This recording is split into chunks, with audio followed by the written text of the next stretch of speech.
Jeremiah Hey there, 35 to beloved. 15. What is a prophet? There is a particular prophetess that I follow that people are always coming for her. I just happened to watch a video of a group of people in a podcast that were discussing her delivery when she was talking and rebuking someone. And everybody always has something to say about how harsh she is. But you know what? I realized that one of the biggest problems is that we don't understand the role of a prophet. Now, this is not because I have like this whole full understanding of what a prophet is, but I want to say this. Prophets are life or death type of people. So a lot of times when you have a prophet like her who comes off a little harsh, who comes off hard, that has like a shock value, that's because the download that they receive is life or death. Okay. And so while they're not intentionally trying to hurt your feelings, their goal is not to, it's not to protect your feelings, it is to save your soul. So I love how she went on one show and she was talking about, you know, CPR in connection to what she does, right? And it's true. Anybody that's in the medical field, you know that if you're doing CPR the right way, you are going to crack ribs.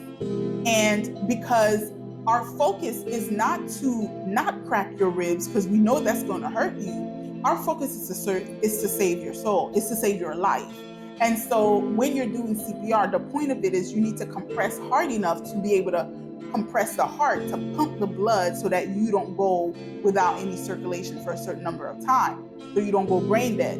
And so this is the point of CPR. And if you do CPR the right way and you have an AED, you know that at one point you stop and you shock the patient. And this is what prophets do. This is what one of the roles of a prophet. It's to help the body of Christ to wake up.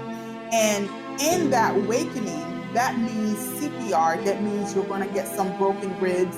That means you're going to get, you might be hurt, okay? And that also means that I'm going to have to shock you at times to get your heart rate to go back into rhythm.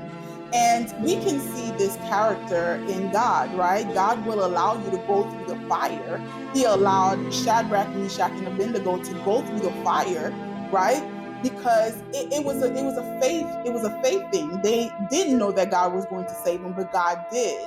And so for a lot of us, God allowed us to go through certain things.